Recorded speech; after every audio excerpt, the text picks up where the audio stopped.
everyone, and welcome to the Kittens of Wargaming podcast. I am your host here, Turbo Tony, and we're here back with a month sabbatical away from the gaming podcast.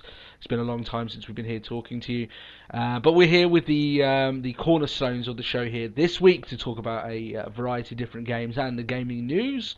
We have Chris, Tom, and Hayley. Everyone say hi. Hello. Hi. First of all, I have to apologise to our listeners and to you guys. I am suffering from a vocal injury that I suffered on another podcast. So I apologise if I'm all crackly and not nearly as, exuberant and, vibrant as I usually am. So, yes, I'm the walking wounded, shall we say. Well, I can't even really say that. Anyway.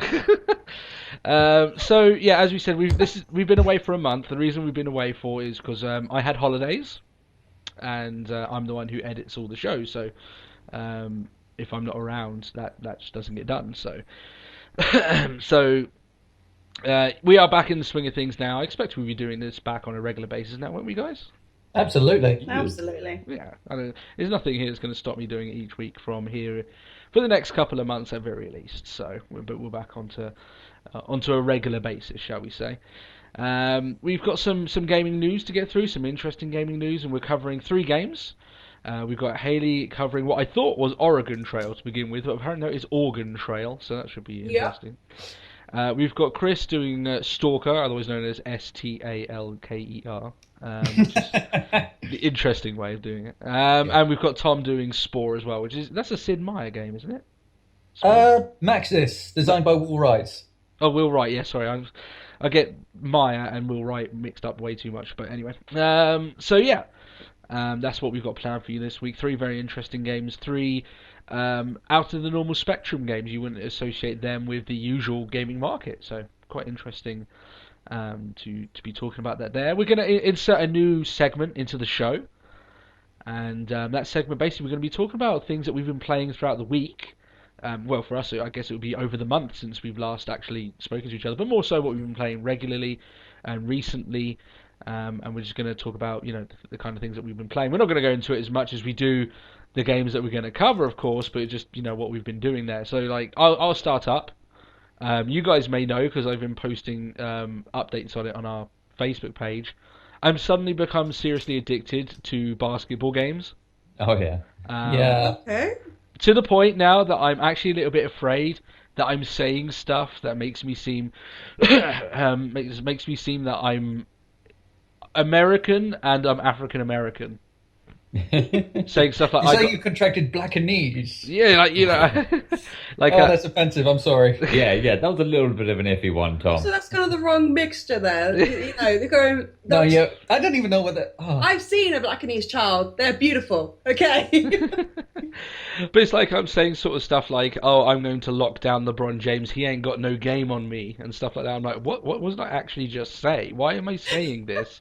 What has this game done to me?" It's like the same instance where if you're playing say something that involves like pirates or aliens or anything, or like any specific group of people that have a specific accent, if you're really into the game, you'll start spewing it. Like something you just find yourself doing little things that's yeah. You just don't normally do. Or, and I think, Tony, you'll agree with me, when you're in pain, you turn West Country and go, "Ooh-ar!" Yeah. It's just a series of grunts that merge into some sort of hidden language somehow. The deeps in the darkest depths of Devon. Yeah. Where the mother and the father are the same person. Yeah.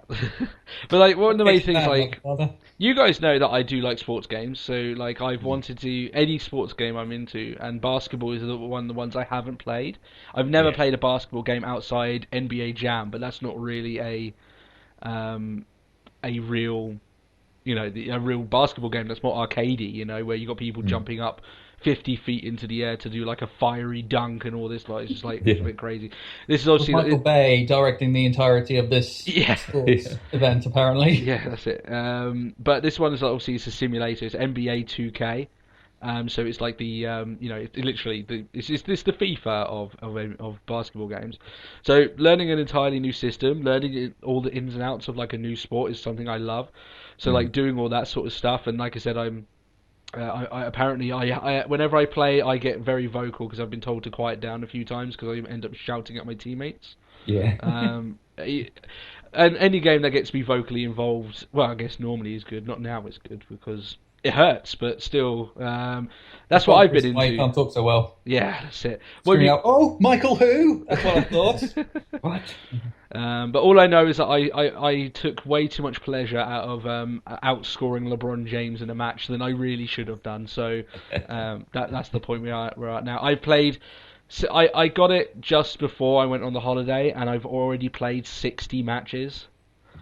So that's a lot of game time in that game, and I've got a lot of other games, very good ones to play over that. But I keep going back to it. So, Yeah. what have you guys been playing this week?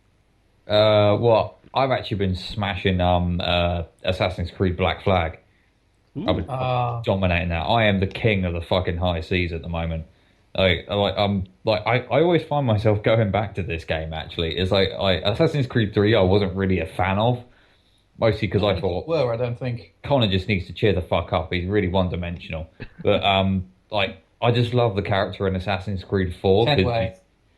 Yeah, because he's a pirate. You get to pirate his ship. The naval combat is absolutely fantastic. I actually spend 90% of the game on the high seas on my ship, just raiding shit. It's like last night. I've only just started the game, and I went around the whole map, taking out the forts one after the other, with like a mid-level ship. I was like, pfft, he's got 9 base defenses. Yeah, fuck that. Boom, motherfucker.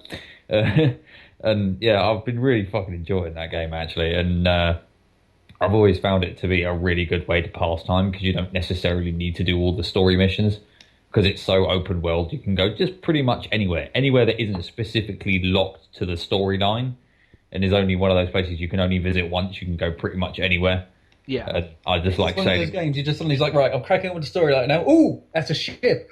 They've got loot. I can spare 5 minutes. 20 hours later, it's like, right, seriously. Oh, another one. Yeah, I could use some more metal. You're mine. I'll become really good at ambushes as well. I'll just like casually sail past one of the trade convoys and then just like give the escorts a nice broadside, take them both out and swing in behind them.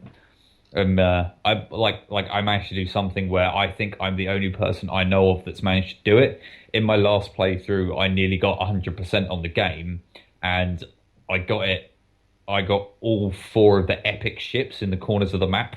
Oh, Christ. I got all 4 of them. I was so pleased with myself. I was like, I am the king of pirates. Bow before your lord. One might say the Pirate King. Yes, I was the pirate king for that. Yeah, because those things are fucking insane. It's like Ramsey, that one with there was one. I can't remember which one. I think it's in the top right corner. I could never beat that one. Is it the one in the top right corner? I can't remember. What the one that rams you? Yeah, he's a dick. I think I managed to get that one in the end. Yeah, he's deceptively quick. You've got to be trying to constantly swing around his front, force him. Well, I actually found quite a knack to some of the really big long range monsters that are like 4 times the size of your ship. Like it sometimes works, it sometimes doesn't. You can kind of hack the game a little bit. If you manage to get in behind them, if you get as close as as close as you possibly can with them, so your broadside is on their back end, and if you go to about half speed and constantly turn to the left, you can force the ship into like a perpetual turn where they can't do anything to you, but you can just broadside the shit out of their back end. You've essentially taken their blind side. Yeah, and their back defences don't prime quickly enough to do that much damage to you. You still take a little bit of damage sometimes, but you can like sort of trick the game. It doesn't that's always not hacking. work. That's just you being a boss. Yeah. I'll just like go right behind you. Always got to try and find the sweet spot where every ship is vulnerable. They're mad pirate skills. Yeah, I got mad skills. Yeah, but it's like the only thing I didn't like about that game. I did like how they tied in an app that actually fucking worked and had a purpose in the game. Unlike GTA 5, which is a load of nonsense because nobody uses the fucking dog to find shit. No one uses that dog app. That app wasn't even available to use for like a good few months after the damn thing launched. It was really stupid. Yeah. Whereas like the Assassin's Creed app, fucking worked. It had a purpose in the game. Your ships could find, like, your ships brought you back money. They brought you back resources you could sell. They brought you back resources you could use. They'd find cosmetic stuff for your ship as well. Oh, that was one thing I loved about it. They bring you back customizing your dream jackdaw. Yeah. It's just a really good game, and I like that they tied another app into it as well that actually had a purpose.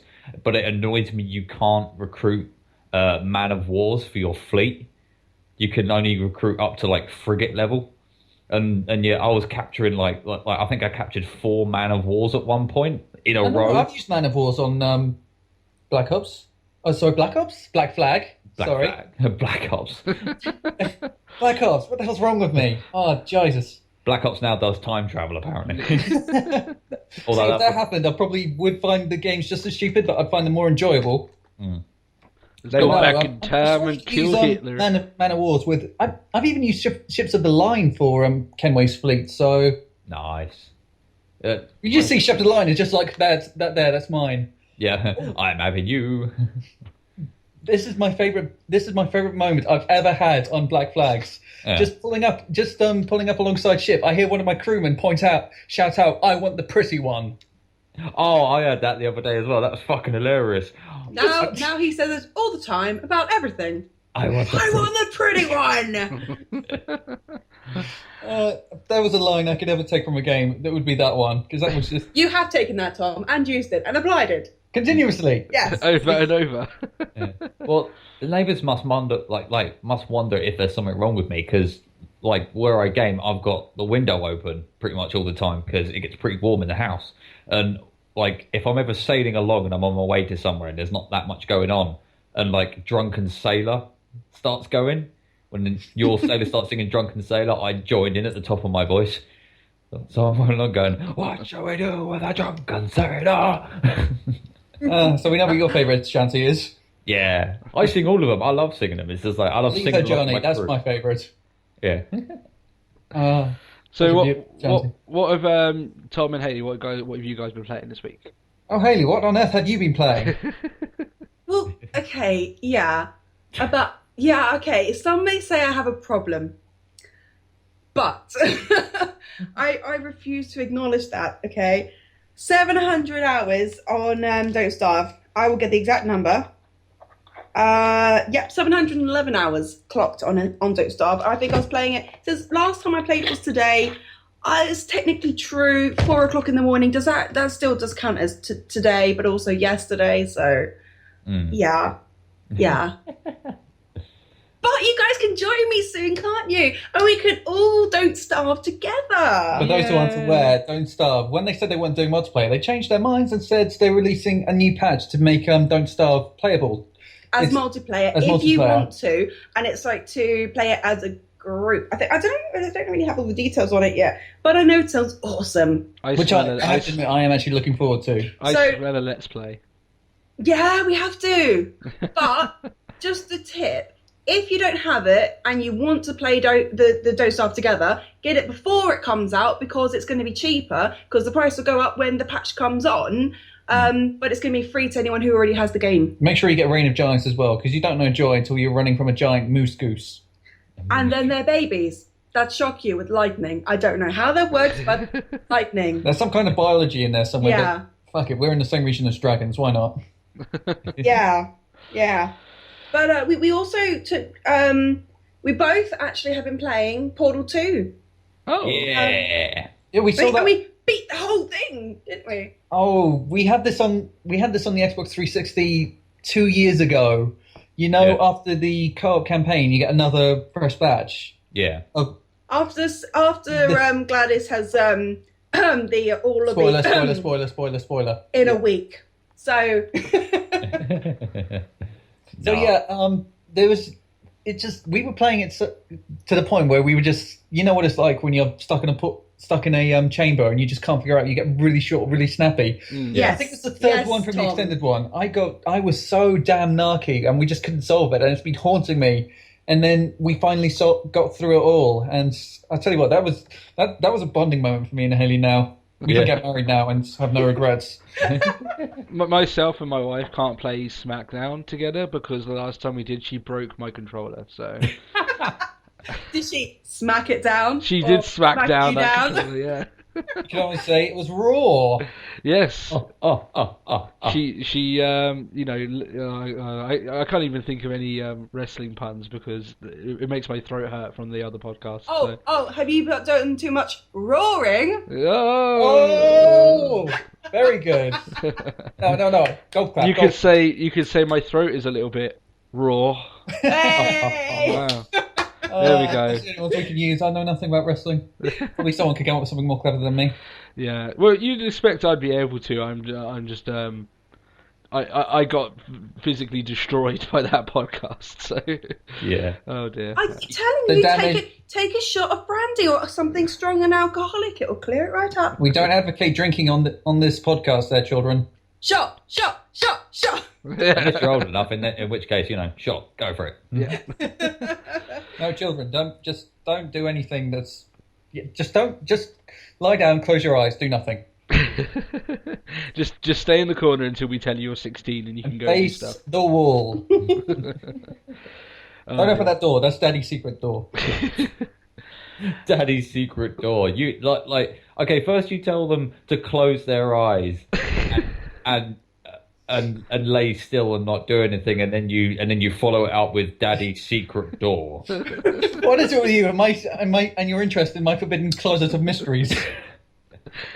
What lies in wait? What That's is Daddy's fun time room. Would you like? I would like to take this moment to reassure people out there that Tom has no children at the present. So, And he won't be But it will babysitting happen my one kids day. for a while either. So Someday it's just going to happen. I'm just going to come through the door. Tom, where did you get that child? Best if you don't ask. Tom, whose baby is that, please? Whose baby is that, Tom? I said, please. Shh. Right, let's just enjoy the moment and don't ruin it for Stormageddon here. you'll wake her. Yes, I would actually call my daughter Stormageddon. Yeah. no, you Nice. Okay, let's talk about something that came Game up over related? this month. Yeah. This is a little bit awkward to talk about. I don't know how much you guys have heard about it. It Yeah. makes for an interesting read for good and bad, How much do you guys know, have you heard of Gamergate? Gamergate. Yes. Rings a bell, but... Well, I'll go over roughly what it is about. Is that over the course of the last month, while we've been on our hiatus, an indie developer by the name of Zoe Quinn had her personal details released to the public, so where she lives, other information, in regards to her personal life, was released on a chat board by her ex-boyfriend, who wanted her harassed and essentially her career destroyed. The reason why he did this is because he believed that she had slept with a journalist from, I believe it was Kotaku, All right. in order to get more exposure of the game she had just created. So this has led to a massive, two different sides of the coin. This is like the actual personal part of it obviously is horrific. The fact that this woman, regardless of what she did, whether she actually did sleep with the guy or whatever, shouldn't have had her details released to the public. That's dangerous. Yeah. Like no one else to go through that. But what it does, it also masks. Let's say that she did do it. We take away all the personal part around it. Is the how easily the game's journalistic market is swayed. How favors By reviews. sex. Well, not only just that, just by favors, and like it basically blew open the door for people saying just how pure is games journalism at the moment. Tony, there's been a long-standing knowledge that it's not what you know, but who you know in this world. And I mean, that stands for, I'm going through doing my master's in creative writing at the moment, and a big part of it is publishing. And it's scary just how hard it is to get to know anyone or get in contact with any of these people. And you've got to be on top of Twitter. You've got to go out to these events. You've got to literally know these people and get contacts and network to be able to even be acknowledged or given a chance. And I often, during my classes, related to the gaming environment of what little I know of it, and the cinema environment as well, and it's all very closely linked. Of course, with an environment like this, that just makes it a breeding ground for people who would take advantage Yeah. just to glean favors, sexual or otherwise. Like acting and other things like that, people will take advantage of that. Yeah, I think it's because this is almost unprecedented. A lot of this stuff that's coming out, that's the reason why it came into more fruition. Like I said, in terms of other markets, as you say, like with films and music, that sort of stuff is commonplace. You just kind of expect it. It's not new news. No, no. But the reason why this has obviously got so big is because it involved a lot of big gaming personalities that are known for more reasons bad than good. Like for instance, Phil Fish. I don't know if you guys know who Phil Fish is. He defended Quinn in this, which is right. I have my own issues with Phil Fish. I think he's a bit of a bastard. I think he's. That's a whole different topic for another day. I just think he's ridiculous. I can't get on board with the guy. But Don't hold back, Tony. Sorry. Don't hold back. Oh no, I'll go. If we were going to go into the whole Phil Fish thing, I would break my voice again, shall we say? I think the guy's an idiot, but there we are. And then the other one is Anita Sarkeesian, who you guys may know as got a lot of the spotlight put on her because she started basically a feminist show outlining the tropes versus women, sort of show that she put up. And the outcry against her was, I'm just going to say right now, absolutely disgusting, because all she was stating was how basically not stating examples, which we do here on this podcast, regardless of gender, of how women are sometimes objectified and all this lot. And some of this stuff that came up on the net were people saying that they were going to rape her because she was an idiot and stuff like this. It was like, you're kind of proving her point, that this is all going on, and there was a lot of really evil stuff said to her. Those two guys, as much as I don't like Phil Fish, and as much as I agree with some of the stuff that Sarkeesian has to say, regardless of whether I like them or not, they were also doxxed, which basically means they had their details released to the public where they lived, and they had to move. Because of this, because they just came to her defence and said, obviously, it's not right. That's how it happened. So it's got uglier the way it's gone on. It showed a very ugly side of a gamer community. Yeah. It shows that at least a very small part of our community still hasn't matured, and some people may still look at games as a very immature thing, and when stuff like this happens, I can't really blame them for still thinking that way at times anyway. I think Angry Joe talked about that actually. I don't think it was her. It might have been someone else. It was he did talk about Sarkeesian, but he hasn't talked about Gamergate yet. But he did talk about Sarkeesian. Yeah. Oh yeah. Because I watched a few things that she did. I can see where she's coming from, but I don't think she's actually a proper gamer. Because a lot of the examples she uses, don't really hold up that well when you think about them properly. Agreed. I think that I understand where she's coming from. I know she's got a point, because there are an awful lot of female characters that are objectified and are entirely useless, are now only in the game to be a walking set of tits. Yeah. But there are also some really good strong female characters as well. Like the new Lara Croft, I think, hit it right down on the button. What about Ellie from Last of Us? Yeah. Yeah. You can now I think game developers are kind of taking notice of it a bit, and they're starting to create actually decent female leads now. Because I myself as a man was starting to get a bit annoyed that the only female characters you could play were overly objectified bimbos. And Ivy from Soul Calibur. Yeah. Yeah. And I can understand why she why she'd get annoyed about in games where you could equip armor and stuff. The only armor available to females is stuff that's it's impractical. Metal bikinis. Yeah, it's impractical. It annoys the shit out of me. I look at it and go, that's fucking impractical. That wouldn't stop fucking nothing. And yet men are all clad up in these huge, all-encompassing, bespiked fucking monstrosity suits of armor. And the Chris woman's likes got realism when it comes to his armor. Yeah, Let's be honest, that's not attractive on men, though. That's not attractive, big, massive, spiky armor, because you can't cuddle spiky armor, can you? Yeah, that's it. Well, I don't think it's something that I thought of before, but yeah, I can. how does this feature into the feminism argument? Because it's just like, oh, you don't want a man clad in spike armor, because how are you going to cuddle up to a man like that? I think the whole thing about Sarkeesian is some of she isn't a full-on gamer as much as she tries to convince some people that she is. Yeah. But the outcry and people saying that they're going to rape her or beat her up or That's kill just- her, that's that was stupid. Like no matter Yeah. what, she's like nothing. You have that all over. You have that all That's over. the internet, though. Yeah. Because Call of Duty, I remember this happening somewhere. That a new one was coming out, and they mentioned just before it happened they're going to cut away some specific rifles or guns, and some people exploded and said, "Oh, we're going to kill you for taking out those guns. We're going to find you. We're going to kill you and your entire family." And you just hear these things. And it's just like, Ugh. what? Because you're not talking to a face, or you're not interacting with people directly and instantly.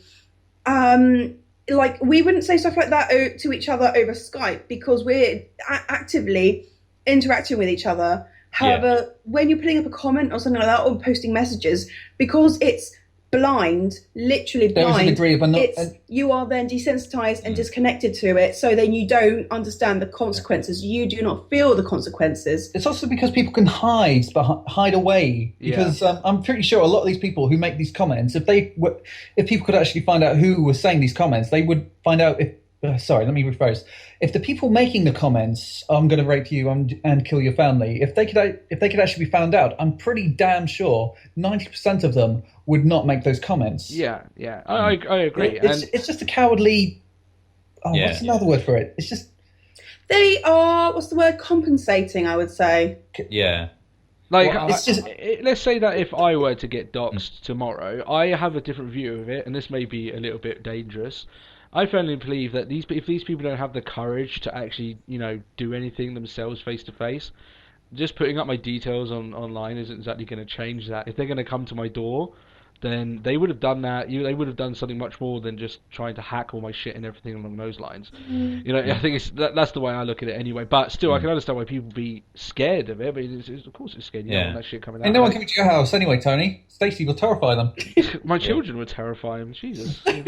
Just set I your love kids Stacey. on them. Stacey's a lovely woman. We've come to beat you up for your views on gaming. How about you look after my kid for 30 minutes and see how long you. It's not this image of you just walking out with your cane and just like, yeah, you want to throw down? I'll fucking throw down. I throw my children at you. They will devour your flesh in seconds.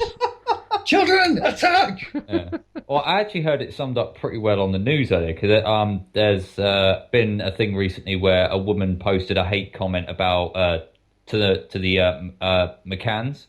And, and she was found dead. And In a hotel room, that's right. yeah, and a guy was saying, like, Sky News are dickheads. I can't believe they actually went to that woman's house and confronted her about it. It's like, seriously, come on, Sky News. But as they had a social media specialist dude who looked so what's the word? He looked so just what's the fucking word? Shit, I had it a minute ago. Oh fuck. It's going to come to you later. Go the long way around the word and describe it. Well, like hipster. That's the word. Okay. Yeah. Well, that's a word that just you spit out your mouth, isn't it? Yeah, but hipster. It's a hipster. but yeah, and he actually made quite a lot of sense because he was saying it's like to equate it to something you do in everyday life, it's about the same as shouting at your TV. Yeah, because it is. There's no interaction with a physical person. Like even if they message you back, you don't actually see them doing it. So it's not like you're talking to someone. It's the same concept of, shouting at the TV when you're mad. Except the TV shouts back. And that just makes you more mad. To a degree, it's cyberbullying, and every single part of it is cyberbullying, isn't it? I firmly believe, and I might be the minority here, that policing these things is not caught up to the age of what the technology would go at. So I would a lot of this stuff where these details have been released, I actually saw a tweet by Sarkeesian who said, I took this to the police and they didn't know what to do about it. It's like, well, people now know where I live. These people have threatened me and said they're going to kill me, and yet you're saying we can't do anything about it, which I can understand what would be awkward from a policing perspective, but still, like they obviously haven't caught up, so now it's just this thing where people say they can do it. I remember one person who very evilly tweeted one of our Olympians, what's his name, the diver over. Tom Daly. Yeah, Tom Daly. They said Yeah. something about, your dad would be horrendous. His dad just died. They said your dad would be so sorry about now, and they said like a lot of offensive stuff. The police Yeah. actually got details of where he lived, went to his house and arrested him. Mm. You hear a lot more stories about that. People will be a lot less inclined to start saying the regular stuff like this, Yeah. But still, we have to see how it goes from there. But yeah, it's Well, really ugly though. It paints the whole market in a really, really negative fashion, and it's a shame when you hear stuff like this, and you shame when you actually think people out there have so much time and bitterness and such a vindictive nature on their hands that they actually want to go and do all this very, very evil stuff. I think there's something actually mentally wrong with people that think it's okay to do this and get some kind of thrill out of just being a disgusting troll. human being, because that's what trolls are. I mean, I can understand this is maybe going taking beyond the piss out of someone a little bit, but Just to winding them up. actively post a comment is going to hurt someone, and to get satisfaction from that, there's something fucking wrong with you. That's one step away from like torturing small animals and serial killer stuff. Chris, look at it this way, right? What are trolls but hideous creatures that live under the bridge, society. waiting to prey on the weaker and take from them and hurt them? Yeah, but at least mythic trolls at least try to make some money out of it, and you can understand why Well, they hate at guts. least. I mean, come on. Just Well, have this I every know. troll popping up and just saying, sorry, I'd like your wallet and, if possible, your bones, if you don't mind. Yeah. So those trolls out there who troll the internet and are just real dicks out there, they're worse than the mythical ugly creatures because they're really, well, Yeah, they are worse. Well, the way I deal with trolls is very simple, and I'd advocate for anyone doing exactly the same thing. Ban them. Yeah. I've already had a few on. I got a lot of traffic through my Guild Wars 1 video that I put up, and yeah, I got a few negative posts on that. It's a very easy way to deal with it. Remove them from the channel, block them. I do that because often if someone's going to say something very, you can tell the guys that are actually just trying to be vindictive, and the guys that are being are criticizing you in a constructive fashion. It's very easy to differentiate the one from the two. And often the people that say something, even if it's in a bit of a harsh tone, but it's towards something that actually happened in the video, then I'm more than likely to be like, okay, this is what I was going for, and often they'll be like, okay, fair enough. This is how I thought, and you've responded. It was, and everything like this. But sometimes you get a lot of messages that are just like, oh, you're such a fucking faggot. You obviously don't know what you're talking about, and I'm like, block. Bye-bye. Yeah. I don't even have to deal We're with not it. looking for that kind Well, of feedback. Yeah. I mean, that's as bad as preaching hate, really. Yeah. Just someone saying, dude, you might as well just kill yourself because nothing you do ever matters. Yeah. Fucking- It's just That's like, funny because they know you from what, 1, 2 videos. Do they actually know you? Know you? Yeah, exactly. Yeah, I firmly believe, and much to, I don't want to make it seem as if people on my channel don't know me because I've been quite open. But there's no way that anyone that's watched all of my videos knows everything about my life. In fact, they probably know less than 10%. Even though I'm a podcaster, but it's just like some people take that very seriously for some reason. It's very odd. I haven't had it too much. I've been fine. Yeah. And I expected it a lot more on the wrestling podcast than my gaming channel. And the wrestling podcast, I haven't had a single negative comment. And I'm like, wow, that's pretty... Yeah. Well, Tony, I mean, I didn't even know you had a beard for ages, and now I think you shaved it off, haven't you? No, my beard always remains. My wife doesn't let me shave it, so... Oh. I trimmed it for my That brother's must be wedding. nice. Yeah. Oh, yeah, I forced Tom to shave, so yeah, so he is has to shave. It's the other way then. Yeah. Okay, Yeah. let's move forward because we spent a lot of time We're on that. digressing far too much. Yeah. Just going through a brief list of some games that were released. Shadow of Mordor was recently released. Got a lot of very good review scores, which I did not see coming. So It has indeed, yes. I did think it was either going to be very obscure or very successful. And Assassin's Creed meets Lord of the Rings. That's a recipe for success or disaster, isn't it? Yeah. Yeah. One of the things I think that I haven't played it yet, but of all the people I've seen about it, it was the fact that your enemies can actually like advance their rank from killing you and stuff. I thought that was pretty interesting. You don't hear a lot of stuff in games, but I was Yeah. actually quite intrigued by the Nemesis. What was it? The Nemesis Pro. Yeah, the Nemesis system. Yeah. That's it. Thank you. Mm. yeah, having that way, yeah, I like games that you're not afraid. Responds to you. Yeah, like even your defeats mean something, and gives you something extra to go for next time that you're in that area. I do like that. And another game that was released, which I will review not next week because that's a special, but the week after, is Destiny. Yeah. That on the other flip side, £500 million, or $500 million, sorry, and it was. I'm not going to say a flop, but It's certainly subpar. Disappointment. disappointing. Hyped. Yeah. And obviously, I'm going to review that in a couple of weeks' time because I have got it and I have played it and I've completed it, and there is a lot of issues wrong with it. Yeah, my stepbrother said we bumped into him the other day, and he said he's found another spawning cave where Oh, there loot was cave. one. Yeah, and they've shut got a down. real He's problem. found another one, so he's gone and he's just gone and You know, there's something grind wrong with a over game there. when you're just standing outside a cave shooting into it. Yeah, Yeah. there's a lot of problem with the end game in that game, and obviously we'll go into that. But yeah, I think the one that you're talking about is that they found one in the game now where there's two caves opposite each other, and basically like if you're not there. They essentially just trade pot shots at each other. It's basically two rivaling enemies that they're fighting each other. But if you kill them quickly, then to compensate for the fact that one faction's losing, it will spawn more of them. So if you've got two people shooting both the caves, you basically got constantly respawning enemies. So you can just go bang, bang, bang, bang, bang, bang, and just get as much loot as you want. And people have spent hours upon hours upon hours standing outside these caves, just holding the right trigger.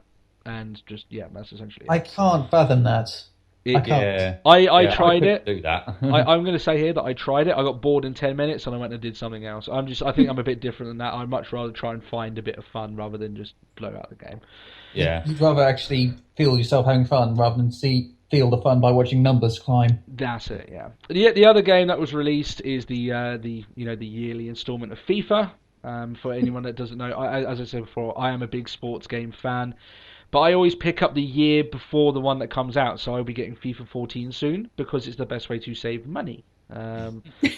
Because at the end of the day, I can wait an extra year and save an absolute hoard of cash. Look at the way on it, right? I could probably pick up the previous year's FIFA for about €15, whereas the new one comes out for €65. So someone that's getting out the games when they come out, they're spending 65 plus 65. That's €130, right, in 2 years. Yeah. I'm spending €30 in 2 years. There's a pretty big difference in that. So I'd much rather wait for a year. I have no Yeah. problems. Also, it is 2014 now. Exactly. And at the end of the day, because I look at it that way, and I've always looked at sports games that way, I have saved far more money than the majority of other people because I'm not that eager just to go out and get it. Because technically, to me, it is a new game. I haven't played FIFA 14 yet, so I'm excited to get it. To me, it is a new game, but it's going to cost me dramatically less than what it will be. What the new one will be. So that's the way I go about it. Anyway, let's move on to our actual games that we're covering this week. We have an interesting lineup, I would say. Quite an interesting set. We have Haley is going first, just because that's the first thing I typed down. I didn't do any particular list, but here we go. Hey. And as I said before, when she told me that she was doing this game, I thought it was a typo. I thought that you said you were going to do Oregon Trail, which is a very old educational game that barely works on anything that is actually available at the moment. I used to love it though. I actually, not of course that I'm advocating this, managed to get the very first one working on. I actually managed to get it to work on XP before. Oh wow! And I showed it to Haley because I played that game a lot. When was it? Christ, 94 or 5 or something Long like that. time ago. Yeah. Because my granddad had it, and I would just end up sitting there for Long story hours on a short, time. I was better at it than him. Yeah, it's another one of those games. A game is old when you're running it on Windows 95. Let's Oh, just say yes. that. Oh dear. But I actually got it wrong. It is actually Oregon Trail that you're reviewing. So tell us about Oregon Trail. I would if my Mac had not just died because it ran out of battery. Mac's But a I poo. don't. No. Mac is so noob, yo. Mac. Look, my laptop's in the shop. Okay. Oh. Her laptop died. Way to be sensitive, It was guys. the motherboard. Yeah, my motherboard died. Oh, that's pretty I'm bad. Have so some grieving. sensitivity, guys. Jeez. Christ. Anyway, yeah. I mean, I can tell you, it was published and produced by the men who wear many hats. Okay. That's the name of the company. I love them for that name. That's awesome. Men who wear many hats. Yeah, that's their name, the men who wear many hats. And if you go on their website, They wear it has many a hats. picture of 3 men with funny hats on. Okay. One's a top hat. One's a police constable's helmet. And one's, and I Oh, don't God, know, that what it is, straw 1920 flat. You know the one that's hat. worn by Catholic schoolgirls now or something? I don't know. Oh, yeah, I get what you mean, yeah. Those little straw things you see in France. Yeah, yeah. Okay, well, anyway, I mean, Oregon Trail is indeed based on Oregon Trail. And it is described as a retro zombie survival game. Okay. Simple as. Ah. And it is a parody on the on Oregon Trail. It's so familiar. It's so similar to Oregon Trail, but they and it was developed literally as a copy of Oregon Trail originally, and it was named. It was initially a free Adobe Flash browser game, and later used as a Facebook app as well.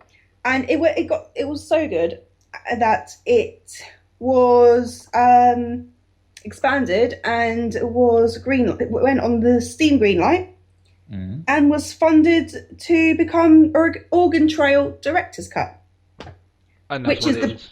which is the paid version. You can get the old version for free, but this one has so much more in it than a literal copy. Yeah. It's got, like, say, there's a lot of things that come from feedback. So this thing, when you do feedback, it does actually really help. So it's sold now. The director's cut has sold 429,000 copies. Wow. That's And pretty that good. was as of August last year, so I don't know how much it is now. But yeah, I mean, I bought it because of the new. I don't know if anyone else has seen the new Steam layout that they've done, Yeah. and they do the recommendations, like the really good recommendations, like, oh, we think you might like this.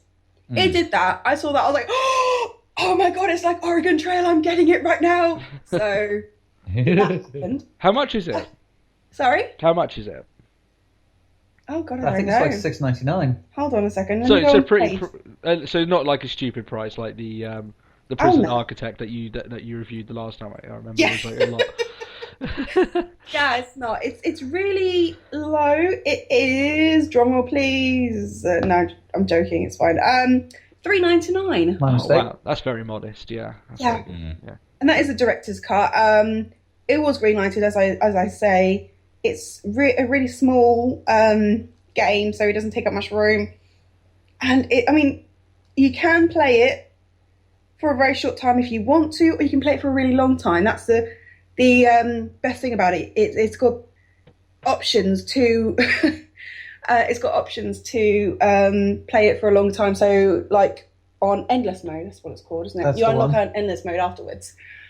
But the best thing about going through the story is that you go to the different cities, and these cities in particular are all named, like, you stop off at Mercy Hospital, and we all know what that is in reference of. Yeah. It does do a lot of cheeky little references. It really does. Like, I can't remember what the other one was, but there's the shopping mall as well. Oh, really? But that's practically every zombie fiction out Yeah, I there. Yeah. know. And I think there's what is that old zombie film that you really like? Dawn of the Dead. Yeah, Dawn of the Dead reference in there somewhere along there. But it's really good, and it's simple graphics. It keeps with the style, the old style that everyone loves, the nostalgic style. All the blood is pink. What are you whispering, Tom? Retro is the style. Like, Retro. It's retro. Oh, that's what I was saying. Oh, Tom, stop being a hipster. Fuck's sake. yeah. See? Don't dare call me that. I would have to. You realise that tone of voice didn't help you at all in any way. Tom, have you been a social media ambassador on BBC News recently? I deny these accusations. The arbiter of social morality. On the website, the Hat Productions website, it says that Organ Trail. See, I nearly did it. See what you've done, Tony. God damn. Organ Trail was an edutainment game developed in 1971. Schools across America use this game as a teaching tool to prepare children for the impending doom, apocalypse, and dysentery. Dysentery is still a risk in this game, as well as zombie bites. Okay. Because everyone remembers playing Oregon Trail. Such and such is called dysentery, and it's just like, well, you might as well just crawl into a ditch and die. Yeah. Dysentery, it's inevitable. It's going to happen. And there are other things where you have your shotgun and you have to shoot the zombies around as you go scavenging. So it's not just like decision based. Sorry? It's not just decision based like Oregon Trail was. No. To get food and stuff, you have to go and scavenge. It's not you don't do the old hunting for meat thing. Yeah. You can get scraps to fix your car. You get med kits if you're add on an upgrade. You get food, of course, money, and no, I think that's it actually.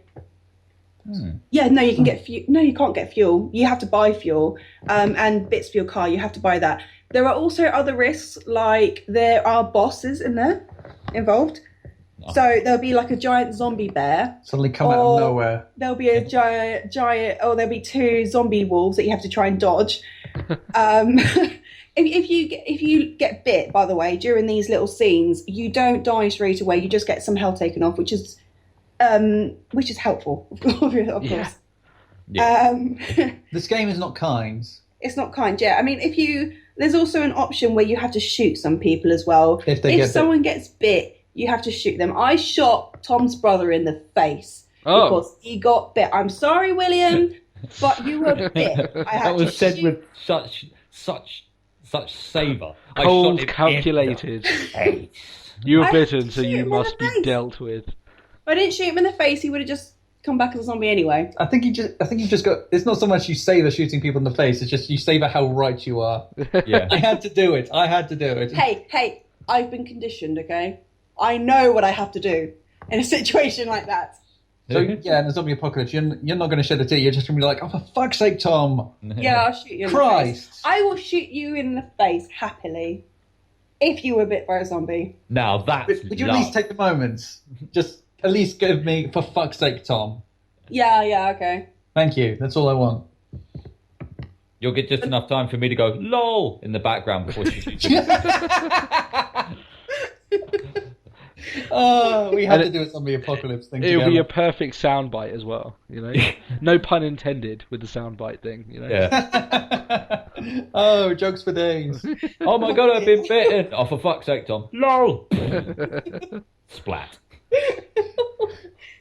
Oh, no, it's really good. It's just a trip down nostalgia lane, but it's also just really fun and interesting and new. Because you can get chased by bikers as well. Sometimes out of the blue, someone from your party will get grabbed by a bandit, and you've got one shot.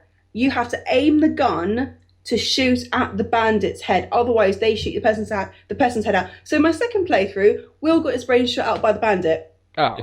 So I'm sorry again, Will. I don't think he wanted to live. He didn't have the intent to survive. I think there's a conspiracy going on there, you know. Will keeps dying. Will keeps dying, man. So this is a game that you enjoy, because I know there's a game you enjoy when suddenly you just shout across the room that something's happened, just like, Tom, zombie bear! And I'm like, what? Oh, it's a game, right, okay. Zombear, that's what it is. Zombear. And just suddenly you just hear this, oh, for fuck's sake, Tom, what? What did I do? You opened the window and someone got in and stole our food. I wasn't even there! Some things like that happen as well, like, and then you have little comments come up like, Bex said something about something and it was really boring. Well, that's a bit of information. Thanks for Oh, informing me, the one Gabe. that I actually thought was fantastic. It's just like Tom's started making annoying noises and winding everyone up. Oh, and then he actually started making annoying noises. Oh my god! I just looked at the game and just said, "It knows me so well." Why do I tell you anything? Tom, I applaud you for trying to make the game authentic. I'm for- trying to Yes. I'm trying to immerse you into the experience, Thanks, darling. Tom. You're so helpful. I'm trying to be helpful. I mean, there's one of the selling points, okay, on Steam Community. One of the main selling points, a top selling point on the bullet points for the description says, "Name your party after your friends and watch them die slowly." Oh, lovely. So, yeah, you could name them after your dearest and nearest, or you could name them after your horrible and worst. I don't know how that works, really. I know, would you take your horrible and worst with you on a zombie survival experience? If I could kill them, yeah. Actually, you can kill them. I know what I'm doing next after this. How many can you have in a crew? Hey, How you many just do you ki- start off with? Sorry? How many do you start off with in a crew? 4, like you did in Oregon Trail. I smell a Um, let's play. You have to name us all in it, and we have to do it. That's the way. Yeah. It is. Okay. I have new software, so I'll yeah. hook you. I'll hook you up. I'll hook you up. That's the way it's gonna have to go. See, it's too tempting now. I'm not. I'm gonna keep bugging you like Tom with his annoying noises until it's done. Yeah. Let's play. Let's play. Let's play. Let's play. Let's play. That will be Tom's new annoying noise. Just be let's Let's play play. over and over again. We actually do seriously talk about getting some Let's Play started. Yeah.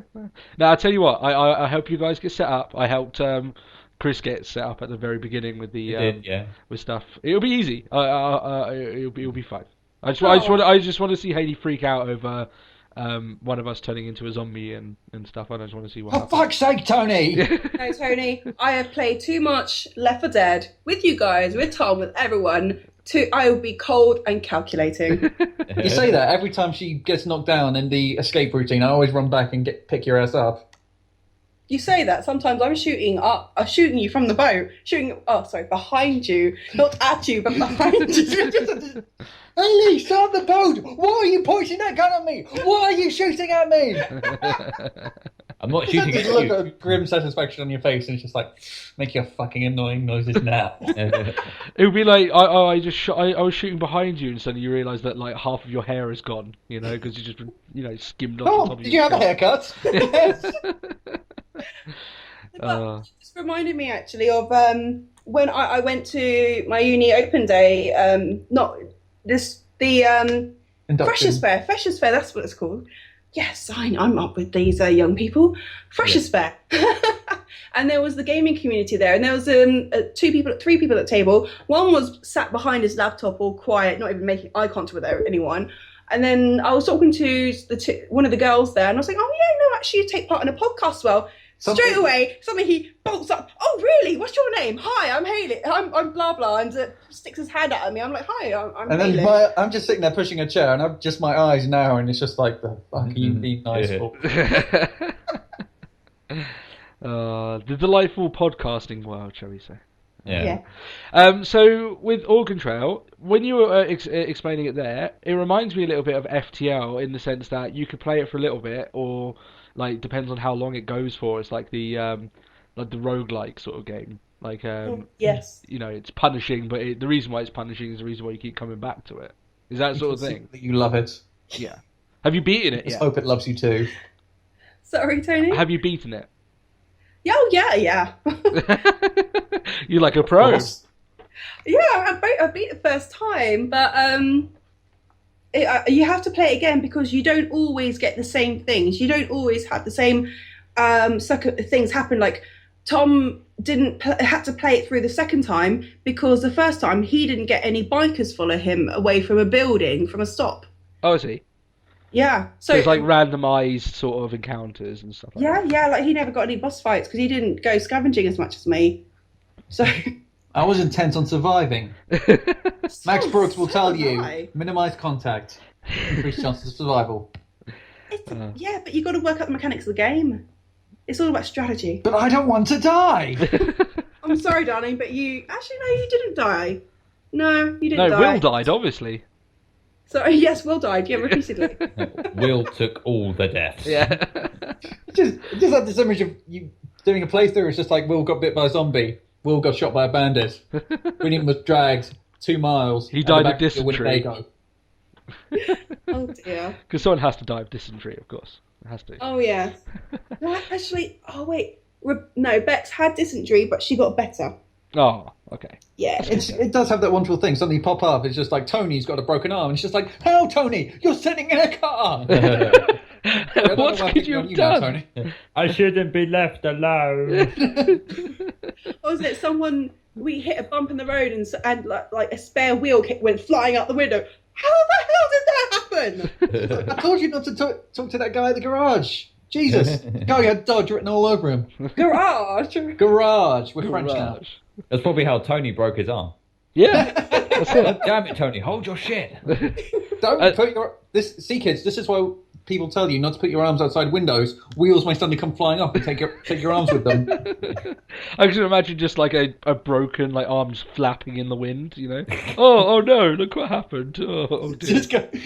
Oh look, Just Will's go, dead. Hey, Haley, look at my arm. Listen to how it's flapping. It's just like, how did that happen? I don't know. Does it hurt? Kinda. And I accidentally killed Will. I Okay. backhanded him and he flew out the car. Didn't you notice? No, I'm trying hard not to lose my shit. Oh dear. So, would you give it your kitty paw of approval? Definitely. Yeah. I mean, for $3.99, I don't think you can go much wrong, really. Wait, but you have to do. I have to say, double tap. Double tap. Yeah. Zombieland rules. Zombieland. Rule number 1. Yeah. So, is there anything else you want to cover with Organ Trail? Do you want to kill Will again? You can do that. I might do. I might just do that. So you're just going to have a party of nothing but Will clones. Yeah. Will won. He's going to Will die two. at some point. And It's inevitable. I'll finish off with just saying 2 words. Let's play. Let's play. Let's play. Let's play. Let's play. People in the comments section, let's play. Let's play. Let's play. Let's Let's play. full. Let's play. One of us. One of us. Oh dear. We're Okay. a little bit weird, didn't we? Yeah. If There's we no were, this would be boring. lines left in the Kittens of War. Let's just say that. Yeah. So let's move on to our second game. One of which that we've been watching a little bit because, as we know, Chris does YouTubing, the whole YouTubing gizmos. Pick his face to go to his channel. Yeah, that's it. Indeed. And you've been uploading videos of S.T.A.L.K.E.R. Yes. Or Stalker, Shadow of Stalker. Chernobyl. Yeah, that's it. Still And that's normal and boring. also what you're covering there today. So take it away. Yeah, well, Stalker Shadow of Chernobyl is a game that I first played back in 2007 when it was released, and for the I think for 2007 it was actually really fucking good. It was a game I really enjoyed playing. It's classified as a first-person shooter / survival horror, which is exactly how I would describe it. And it's kind of like I think this is a game that got me excited for Fallout 3, because Fallout 3 looked almost exactly like this game, but this game is a lot scarier. This focuses more on the horror and the scare element of being in a situation like that. It is set in let's have a look at the wiki. It's set about 20 years after the first Chernobyl incident, where people tried to repopulate the area. They tried, I think it ends up coming out in the end that someone tried to switch Chernobyl back on, and it happened again, but massively worse. And it created like a 30 square kilometer area of like irradiated badness. During this irradiated badness, did Will die? You know, funnily enough, No. Do you know he what? did. He was the guy saying, "Oh, it's exploded once. What can possibly happen a second time? Yeah. Explode again, only worse." Oh, yeah, and in this zone, lots of anomalies were created, which are basically random effects in the world. Some of them are gravity, some of them are little whirlwinds. You can get fire effects, electrics. One of them's a water one, I think. There's like a heavy radiation one. There's one which slowly starts to cook your brain inside your own head. And from Sounds all cool. from all these anomalies, came little like artifacts which hold special properties which everyone now wants. So there's the military in there, there's scientists in there, and there's these guys called stalkers who are sort of like illegal artifact hunters, and they go in and there's mercenaries in there, and it's awesome. There's mutants in there as well. The mutants are friggin' awesome. Like you've got like the standard mutant dog. You've got like a big mutant boar. You've got the pseudo dog, which is really messed up looking. And then from there upwards, it gets really, really fucking weird. You've got ghouls, I think, which control other people. You've got poltergeists, which like look like normal people from a distance, but up close they are messed up. They've got melted skin. They just hold out a hand and start to like melt your head. And you have about 8 seconds on the harder difficulty to plug this thing in the face. Otherwise, it will kill you. It is damn near impossible to kill this thing, because as soon as it hits you, your vision starts to mess up. Your guy starts swaying. It's almost impossible to aim at it. It's like there's poltergeists, which are like invisible balls of electricity, which which explode when you kill them. It's just it's fucking insane. There's controllers which control people, bloodsuckers which are they're like the Ood if the Ood had really lost their shit. Sensible faces. But they do lose their shit. Well, So yeah. the only reason why I know about them is because I customized the smokers on Left 4 Dead to become those, because they look terrifying. And they can turn invisible as well, which makes them even more scary, especially when you can hear one going Oh, lovely. off So in the if you feel background. it's You're like, blood in the back of your neck, yeah. that's to be worried about. Just don't turn around, because otherwise it'll try to suck your face off. Oh, they turn you around. They come up. They specialize in coming up behind you, grabbing your character, spinning you around, and getting all up in your face. And you've got a few seconds to like hit, like kind of like pull the trigger or like smash a button to push it away and shoot it before it turns invisible and runs off. And then there's possibly the most fucked up thing in the game: snorks. Oh, Christ. That sounds like something that should be in like a kids' TV show. Yeah, these things are not kid friendly. They Again, I replaced the hunter in Left 4 Dead with the snorks. It's just, they're freaky looking.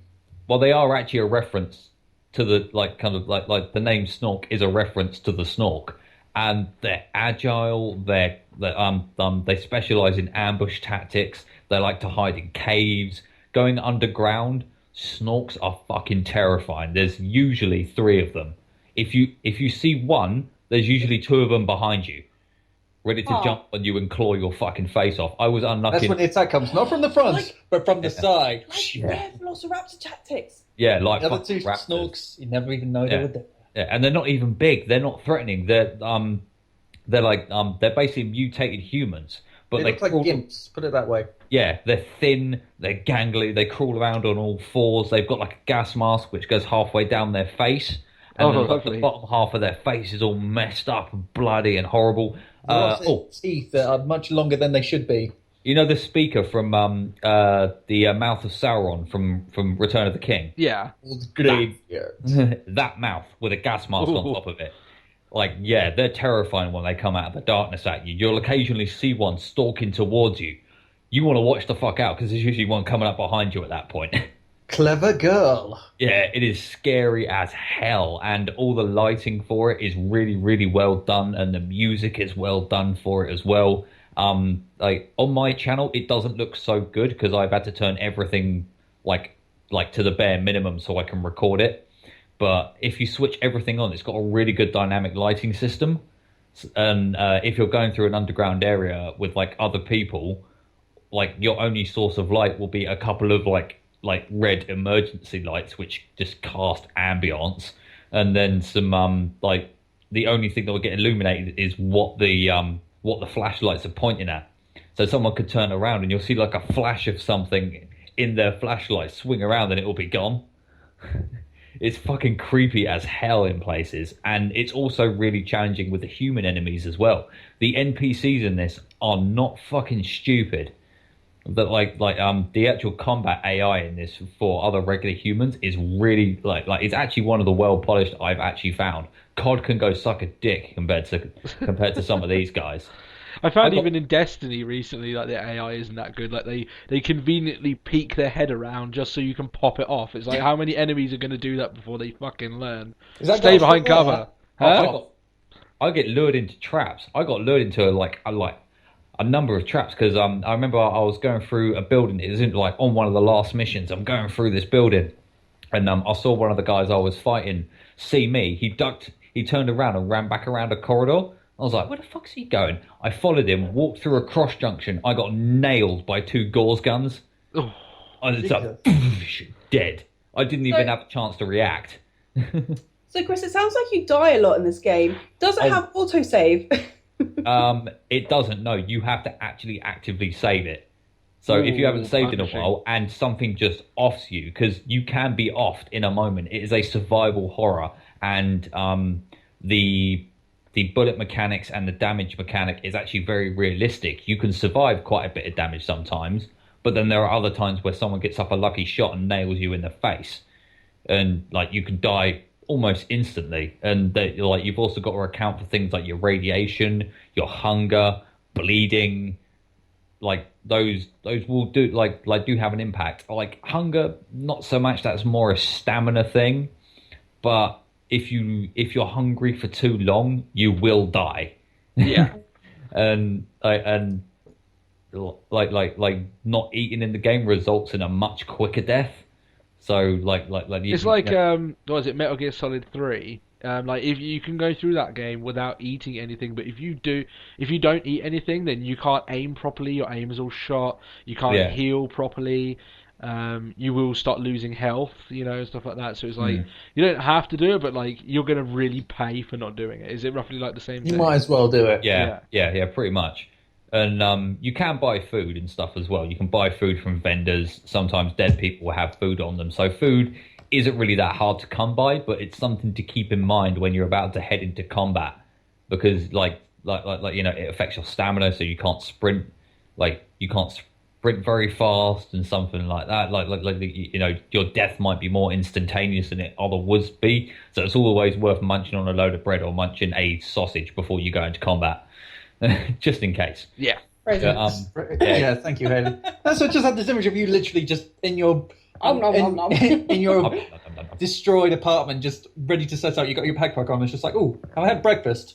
Yeah, I better have breakfast. Can't face a day in the wilderness and death without your breakfast. A packed lunch. Other than trying to survive and not starve, what's the goal of the game?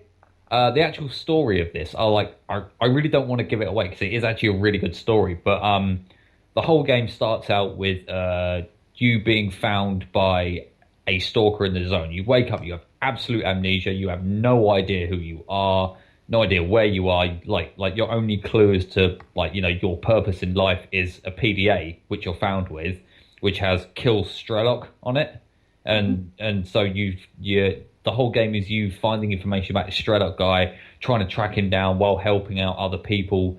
You sort of get caught up in a turf war between people who view a certain area of the zone with almost a religious reverence. But it's a place in the zone that you have to get into, and other stalkers want to get into this zone as well because it's an area of the zone that has previously been closed off, and no one's been able to get anywhere near it because their heads have exploded. And now people can get to it. There's loads of artifacts in there. There's stuff up for grabs. Everyone wants it, so everyone's trying to get into it. And the guys who revere it are called the Monolith. Fuck, they're hard. They are just they're bastards. They always travel in packs as well. It is very rare you'll find anyone on their own unless it's another stalker.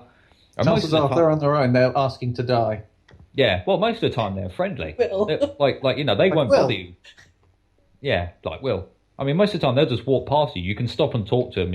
Ask for information, trade something with them. You can murder them for their supplies if you if you so wish. There's certain Sounds like you've actions. done a lot, Chris. Yeah, Had a conversation with them. Oh yeah, thanks. Okay, see you around. See you later. They've But- turned around. Oh no, Click. you go into the Ooh. trade menu to see what they've got, and then you murder. Yeah. It's like, oh, you got some nice shit, or sometimes you murder them just because you've got no ammo and you're out in the middle of fucking nowhere. It's like, fuck, night's coming. I need ammo. Oh, I'm sorry, but you're gonna have to be a sacrifice. I'm sorry, mate. It's you or me, and I'm Yeah. picking me. Yeah, I'd like me. nighttime in this game is absolutely fucking terrifying because there is like no natural light.